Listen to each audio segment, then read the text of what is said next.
नमस्कार, हूनबिल टीवी देख रहे हैं आप। मैं हूं आपके साथ विशाल गर्ग। बड़ी खबर का रुख करेंगे। हरिद्वार से बड़ी खबर मिल रही है। शनिदेव मंदिर के पास भीषण सड़क हादसा। तो ये बड़ी खबर आपको बता रहे हैं, जहां पर भीषण सड़क हादसा हुआ है। 3 युवकों की मौके पर मौत हो गई है। एक युवक ने अस्पताल में तोड़ा है दम। 5वां युवक गंभीर हालत में अस्पताल में हुआ भर्ती। हरियाणा से घूमने आए थे 5 युवक। बादराबाद थाने क्षेत्र की यह घटना बताई जा रही है। तो बड़ी खबर आपको बता रहे हैं, जहां पर 3 युवकों की मौके पर ही मौत हो गई है और एक युवक ने अस्पताल में दम तोड़ा है। तो बड़ी खबर आपको बता रहे हैं, जहां पर घूमने के लिए आए थे। और संवाददाता मनोज कश्यप हमारे साथ फोन लाइन पर जुड़ गए हैं। मनोज, क्या कुछ जानकारी मिल रही है, किस तरह का यह भीषण हादसा हुआ है?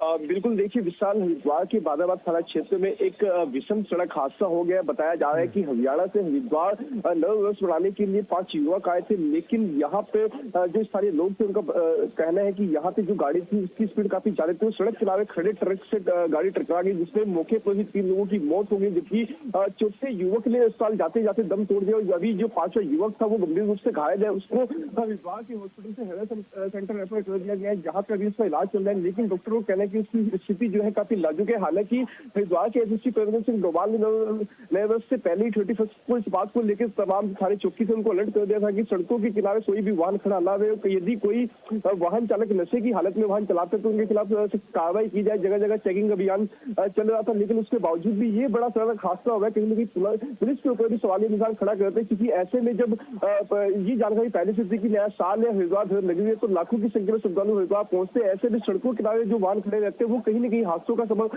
बनते। ऐसे ही एक ये जो ट्रक था, इस कहा जा सकता है कि इसने 4 युवकों की जिंदगी यहाँ पे छीन ली, जबकि एक जो 5वां युवक है वो भी जिंदगी और मौत की लड़ाई लड़ रहे हैं हॉस्पिटल के अंदर। और ये बड़ा ही गंभीर हादसा था, जिसमें अभी तक 4 लोगों की मौत हो गई है। जी तो कहाँ के लोग बताए जा रहे हैं, कब आए थे, कुछ और जानकारी मिल पा रही है मनोज? अब बिल्कुल देखिए, पुलिस के द्वारा जो जानकारी दी गई है उसमें बताया गया कि ये हरियाणा से जो है हरिद्वार गंगा स्नान के लिए आए थे। नए साल पर जो तमाम मंदिर है उनके दर्शन करने के लिए आए थे। उस समय रात को ये हादसा हुआ, जब यहाँ पे जो वाहन था वो सड़क किनारे खड़ा होता, ट्रक यानी कहा जा सकता है कि सड़क किनारे खड़ा होता, उससे जो युवकों की कार थी वो उससे टकरा गई। यहाँ पे मौके पर ही 3 लोगों की मौत हो गई। जी बिल्कुल मनोज, बहुत शुक्रिया आपका तमाम जानकारी साझा करने के लिए। देवभूमि उत्तराखंड में निकाय चुनाव को लेकर राजनीति का माहौल गर्म है। 2017 से ही सत्ता में बैठी बीजेपी पर विपक्ष गंभीर आरोप लगा रहा है।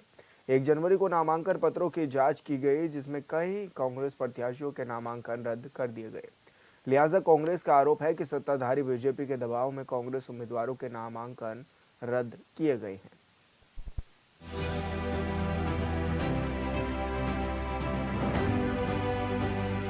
उत्तराखंड निकाय चुनाव में नामांकन पत्रों की जांच के बाद कई उम्मीदवारों के नामांकन रद्द कर दिए गए हैं, जिसे लेकर राजनीति तेज है। इसे लेकर कांग्रेस बीजेपी के नेता आमने सामने हैं।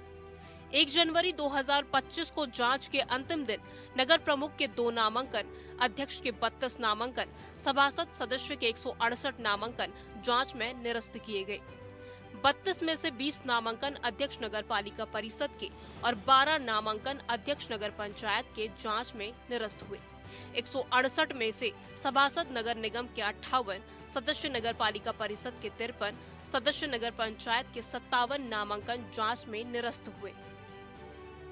भारतीय जनता पार्टी के प्रत्याशियों को हार का भय है और इसीलिए विपक्ष के प्रत्याशियों के दावों पर, उनके पर्चों पर अनावश्यक आपत्तियां लगाई जा रही हैं और प्रशासन पर दबाव बना करके आप जो है विपक्ष के प्रत्याशियों के पर्चे निरस्त करवा रहे हैं। ये लोकतंत्र में अलोकतांत्रिक तरीका है और जो लोग 3-3 बार से पार्षद हैं, कई बार से प्रत्याशी रहे हैं, पदों पर आसीन रहे हैं, आप उनके अगर पर्चे निरस्त करवाएंगे तो इससे सीधा सीधा संदेश है कि भाजपा के प्रत्याशियों को हार का खतरा है और प्रशासनिक मशीनरी का दुरुपयोग किया जा रहा है। देहरादून में कांग्रेस पार्षद प्रत्याशियों के नामांकन पर आपत्ति को लेकर बुधवार दिन भर भी नगर निगम में तानातानी रही। 2 वार्डों से प्रत्याशियों का नामांकन निरस्त होने से भड़के कांग्रेसी और भाजपाई उलझ गए। दोनों पक्षों में हाथापाई तक हो गई। देहरादून के रायपुर विधायक उमेश शर्मा काऊ बुधवार से ही कांग्रेस के कुछ प्रत्याशियों के नामांकन को लेकर आपत्ति जताते रहे। इसको लेकर भाजपा कार्यकर्ताओं ने नगर निगम में प्रदर्शन भी किया। बाद में कांग्रेस नेताओं ने भी पलटवार करते हुए धरना दिया। लगातार जो है जो भी आपत्तियां लग रही हैं उनका जवाब दे रहे हैं। जो है सही कागज अगर प्रस्तुत किए जा रहे हैं उसके बाद पर्चा निरस्त करने का सवाल नहीं होता है। लेकिन आपने जिस तरीके से कल नगर निगम देहरादून में देखा, विधायक स्वयं वहां पहुंच करके अधिकारियों पर दबाव बनवा करके कांग्रेस के प्रत्याशियों के पर्चे निरस्त करवाने का काम कर रहे थे, इससे कार्यकर्ताओं में आक्रोश भी था। बुधवार को दोपहर बाद विधायक काऊ फिर नगर निगम पहुंचे।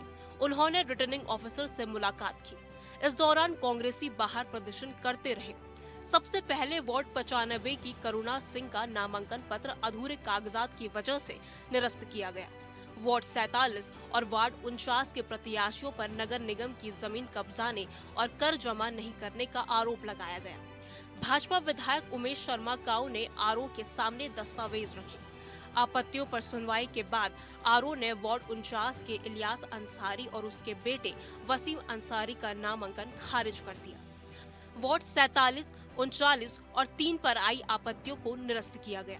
शाम के समय भगत सिंह कॉलोनी से कांग्रेस प्रत्याशी इलियास अंसारी और उनके बेटे वसीम अंसारी का नामांकन निरस्त होने की सूचना सार्वजनिक हुई तो कांग्रेसी भड़क गए।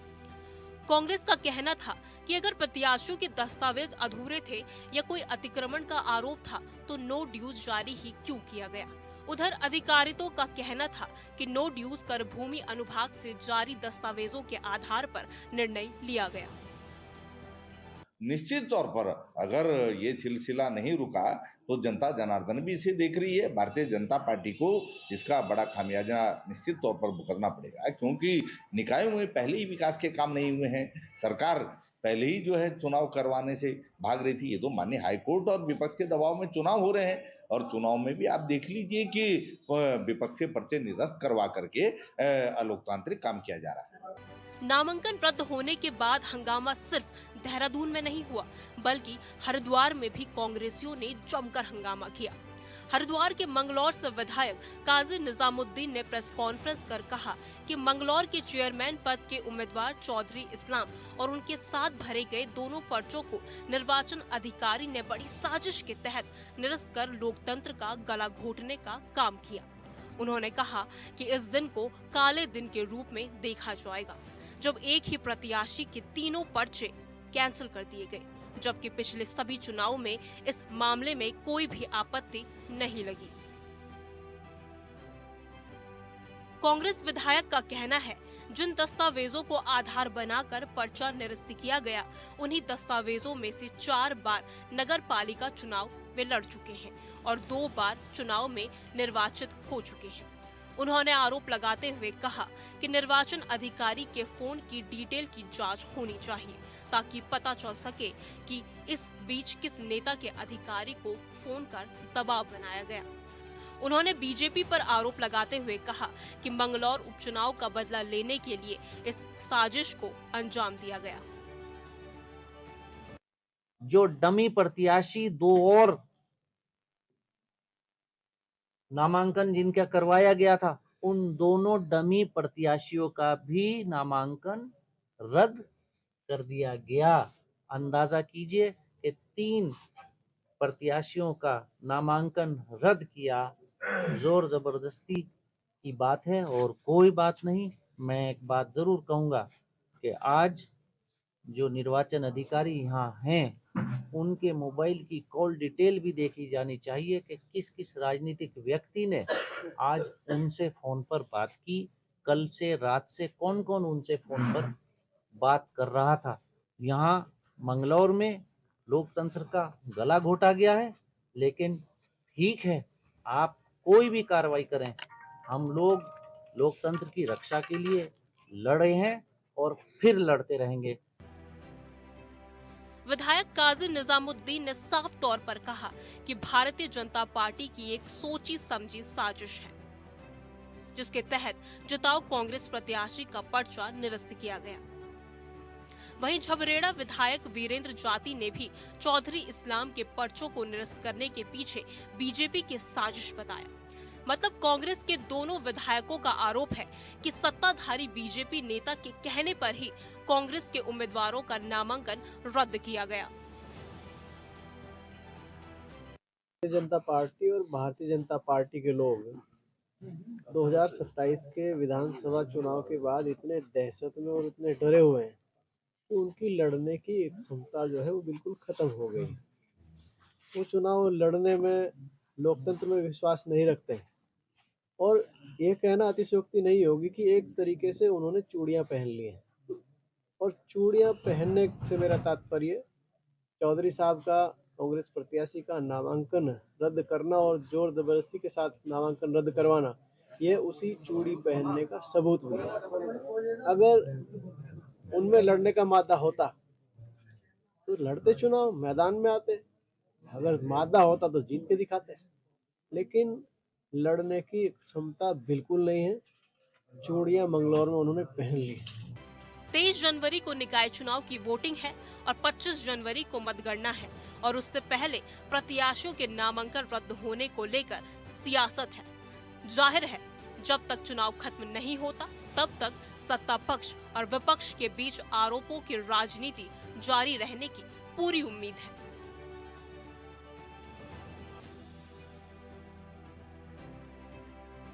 Bureau report, hornbill TV.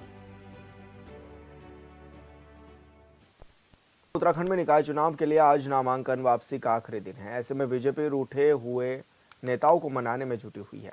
इसकी जिम्मेदारी संगठन से जुड़े लोगों के साथ ही स्थानीय विधायकों और कैबिनेट मंत्रियों को दी गई है। इस संबंध में प्रदेश अध्यक्ष महेंद्र भट्ट ने कहा है कि सभी जगह से ऐसे संदेश आ रहे हैं कि जिन लोगों ने पार्टी से नाराज होकर नामांकन वापस कराया था वो सब लोग आज नामांकन वापस ले लेंगे। उम्मीद यही है कि ज्यादातर ऐसे लोग नामांकन वापस ले लेंगे। आगे उन्होंने कहा है कि रुद्रपुर में बीजेपी के पूर्व विधायक राजकुमार ठकुराल ने नामांकन कराया है। कल उनसे मुलाकात कर बिना शर्त नाम वापसी लेने को कहा गया है। वहीं बीजेपी का साफ कहना है कि जो लोग पार्टी के खिलाफ जाएंगे उनके खिलाफ निष्कासन की कार्रवाई की जाएगी।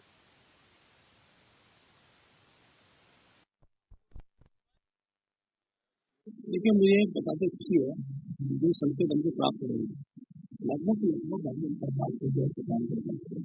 तो एक छूट गलती करते हैं, लेकिन मैंने हमारे संगठन कार्यक्रम से वार्ता की है और सायकाल तक बहुत अच्छा हो जाएगी। हमारी कोशिश है कि लगभग सभी स्थानों में भारतीय जनता पार्टी के जो प्रत्याशियों के पक्ष में नामांकन वापस हो जाए और उसके परिणाम साथ सायकाल कराने में अभी तक की हमारी जानकारी के अनुसार है आई थी वो ठीक उससे भी कम की बात हो चुकी थी। 8-10 लोगों के हमारी आज वार्ता चल रही है, लेकिन मैं कहता हूँ कि सायकाल तक संभवतः 90% लोग अपना नाम निकाय चुनाव में विपक्षी पार्टियों के पर्चा निरस्त और सत्ता पक्ष की लगाई जा रही आपत्तियों को लेकर कांग्रेस प्रवक्ता शिषपाल सिंह बिष्ट ने सवाल उठाए हैं। उन्होंने कहा है कि लोकतंत्र की खूबसूरती चुनाव है, लेकिन बीजेपी विपक्ष के उम्मीदवारों से डर रही है। बीजेपी को हार का डर सता रहा है, इसलिए वो सत्ता का दुरुपयोग करते हुए सरकारी मशीनरी के ऊपर दबाव बनाकर विपक्ष के पर्चे को निरस्त करा रहे हैं। मैं तो हमेशा कहता रहा हूँ, हार जीत बाद का विषय है। भारतीय जनता पार्टी के प्रत्याशियों को हार का भय है और इसीलिए विपक्ष के प्रत्याशियों के दावों पर, उनके पर्चों पर अनावश्यक आपत्तियां लगाई जा रही हैं और प्रशासन पर दबाव बना करके आप जो है विपक्ष के प्रत्याशियों के पर्चे निरस्त करवा रहे हैं। ये लोकतंत्र में अलोकतांत्रिक तरीका है और जो लोग 3-3 बार से पार्षद हैं, कई बार से प्रत्याशी रहे हैं, पदों पर आसीन रहे हैं, आप उनके अगर पर्चे निरस्त करवाएंगे तो इससे सीधा सीधा संदेश है कि भाजपा के प्रत्याशियों को हार का खतरा है और प्रशासनिक मशीनरी का दुरुपयोग किया जा रहा है। हम लगातार जो है जो भी आपत्तियां लग रही हैं उनका जवाब दे रहे हैं। जो है सही कागज अगर प्रस्तुत किए जा रहे हैं उसके बाद पर्चा निरस्त करने का सवाल नहीं। नगर पालिका परिषद खटीमा के चुनाव में अध्यक्ष पद के दावेदार बीजेपी प्रत्याशी रमेश चंद्र जोशी और रामू भैया ने अपने चुनावी कार्यालय का पूरे विधि विधान से शुभारंभ कर चुनाव प्रचार शुरू कर दिया है। बीजेपी कार्यकर्ताओं ने घर घर जाकर बीजेपी प्रत्याशी रमेश चंद्र जोशी और रामू भैया के समर्थन में चुनाव प्रचार कर जनता का समर्थन भी मांगा है। पुष्कर सिंह धामी, भारतीय जनता पार्टी के ज्येष्ठ कार्यकर्ताओं का हार्दिक आभार प्रकट करना चाहूँगा कि उन्होंने इस शुभ अवसर पर आकर के मेरा उत्साह बढ़ाया, पार्टी का उत्साह बढ़ाया है। और जो मैं पहले भी कह चुका हूँ कि हमारी प्राथमिकता इस नगर पालिका क्षेत्र का सर्वांगीण विकास है, जो हम माननीय मुख्यमंत्री जी के माध्यम से इस खटीमा को सुंदर स्वच्छ खटीमा बनाने का पूरा भरसक प्रयत्न करेंगे। विकासनगर अंतर्गत हरबटपुर नगर पालिका चेयरमैन पद पर कांग्रेस प्रत्याशी यामिनी रोहिला के नामांकन पत्र के साथ जमा हुए जाति प्रमाण पत्र को लेकर एक युवक ने आपत्ति जताई है, जिस पर नामांकन निरस्त किए जाने की चर्चा के चलते असमंजस की स्थिति बनी हुई है। जहां निर्वाचन अधिकारी आपत्तिकर्ता के न पहुंचने की वजह से कांग्रेस प्रत्याशी को बार बार समय देते रहे, वहीं एसडीएम की आख्या में यामिनी रोहिला के जाति प्रमाण पत्र पर संशय जताने पर नामांकन निरस्त करने की बात पर माहौल गर्मा गया, जिसके चलते निर्वाचन अधिकारी कार्यालय में निर्वाचन अधिकारी और प्रत्याशी समर्थकों के बीच तीखी बहस भी हुई। इस मामले पर पूर्व कैबिनेट मंत्री नवप्रभात और पूर्व जिला अध्यक्ष संजय किशोर ने तीखी प्रतिक्रिया भी जाहिर की है। उन्होंने कहा कि प्रशासन और निर्वाचन अधिकारी सत्ता के दबाव में इस तरह का फैसला ले रहे हैं, जिसके खिलाफ आवाज उठाई जाएगी और जरूरत पड़ी तो हाईकोर्ट का दरवाजा भी खटखटा जाएगा।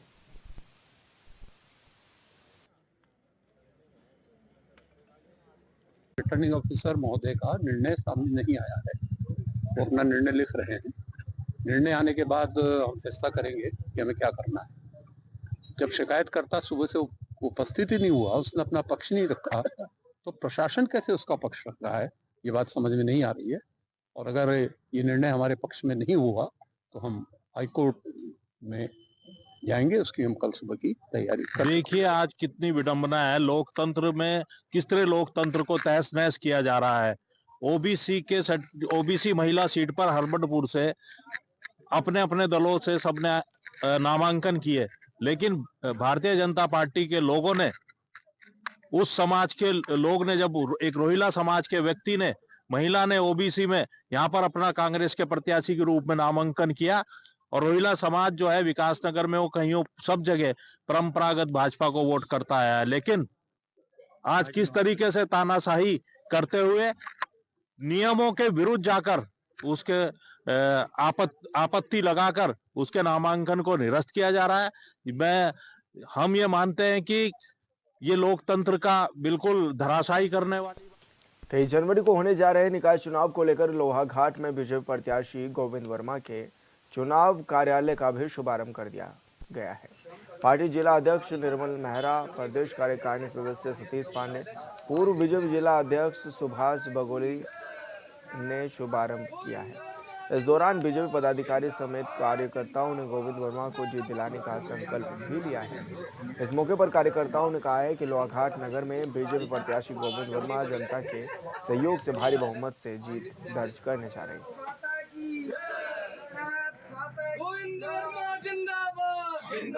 निकाय चुनाव को देखते हुए आज हमने भारतीय जनता पार्टी प्रत्याशी श्री गोविंद वर्मा जी के कार्यालय का उद्घाटन यहाँ पर किया है, और पूरी भारतीय जनता पार्टी गोविंद जी के साथ में है। और भारतीय जनता पार्टी के हर कार्यकर्ता के मन में यह है कि इस सीट को हम भारी बहुमत से जीतें, और सारे लोग संघर्ष कर रहे हैं, सारे लोग प्रयास कर रहे हैं कि हम इस सीट को अच्छे मतों से जीतेंगे। और मैं धन्यवाद देना चाहूँगा अपने हाईकमान को, माननीय मुख्यमंत्री पुष्कर सिंह धामी जी को, कि उन्होंने गोविंद जी पर अपना विश्वास जाहिर करा है, और उसको हम गोविंद जी के कंधे से कंधा मिलाकर हम लोग भारतीय जनता पार्टी की झोली में लोहाघाट की सीट को डालेंगे। जी बिल्कुल, आज शुभ मुहूर्त के अनुसार इस भारतीय जनता पार्टी के चुनाव कार्यालय का लोहाघाट में शुभारंभ किया गया, और सारे ज्येष्ठ श्रेष्ठ कार्यकर्तागण, जितने हमारे भारतीय जनता पार्टी के वरिष्ठ जन, सारे इस कार्यक्रम में यहाँ उपस्थित हैं। और हम आने वाले 23 तारीख को जो चुनाव है नगर निकाय का, उसमें प्रचंड बहुमत से लक्सर क्षेत्र के कोल्लू में बनाए जाने वाला लड्डू गुड़ उत्तराखंड के साथ साथ दूसरे राज्यों में भी अपनी मिठास और खूब खुशबू की पहचान बनाए हुए है। यहाँ के कोल्लू में बनने वाला गुड़ देश भर में अपनी मिठास घोल रहा है। जिले के 3 शुगर मिलों में बनने वाली चीनी के साथ ही गुड़ की मिठास भी दूर दूर तक फैली है। गुड़ व्यापारियों का कहना है कि जिले में बना हुआ गुड़ लगातार लोगों को पसंद भी आ रहा है और आसपास के जिलों और अन्य प्रदेशों में भी गुड़ की अच्छी खपत हो रही है। ये जो हमारे यहाँ का गुड़ है ये पूरे भारत में मशहूर है और ये यहाँ से हाथों से लड्डू बनाया जाता है और ये पूरे भारत में या एशिया में भी मशहूर है। सबसे उत्तम गुड़ माना जाता है। यहाँ ये गुड़ बनता है बगैर मसाले का, सॉलिड गुड़ बनता है। ये देश विदेश में रहता है, लक्सर क्षेत्र का। इसकी डिमांड बहुत दूर दूर तक है, देश विदेश तक। जिसे अच्छा लगता तो बाहर गाड़ी भर के जाते हैं। ये लक्सर जिला हरिद्वार गुड़ मंडी मंगलोर से बाहर जाता है गुड़, बिना मसाले का गन्ने का गुड़ है और ये जो विदेशों में भी जाने लगा है अब और इसको लोग खूब बढ़िया अच्छी तरीके से पसंद। हरिद्वार के भूपतवाला में स्थित आश्रम की बेशकीमती 56 बीघा जमीन को लेकर 2 पक्ष आमने सामने आ गए हैं। खुद को जमीन का मालिक बताने वाले अरुण कुमार ने अपने वकील के जरिए हरिद्वार प्रेस क्लब में प्रेस कॉन्फ्रेंस करते हुए हरिद्वार के जाने माने कारोबारी तोष जैन पर जमीन कब्जाने और अवैध रूप से बेचने का आरोप लगाया है। उन्होंने कहा है कि तोष जैन के नाम पर बनाई गई पावर ऑफ अटॉर्नी का महंत दयाल दास ने 2009 में ही रद्द कर दिया था। उसके बावजूद जमीन अवैध ढंग से बेची जा रही है।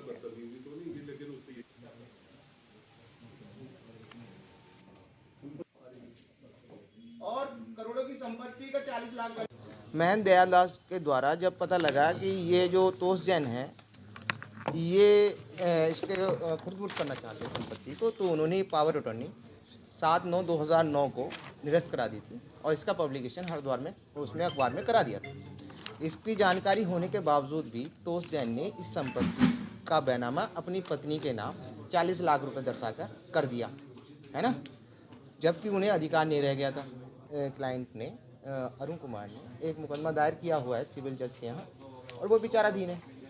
इस दौरान ये छुट्टियों का फ़ायदा उठाकर इस संपत्ति को खुर्द-बुर्द करना चाहते हैं और कहीं इन्होंने इसमें एग्रीमेंट कर दिया किसी पार्टी को, दिल्ली की एक पार्टी। और फिलहाल इस बुलेटिन में इतना ही। आप देखते रहिए हॉर्नबिल टीवी। नमस्कार।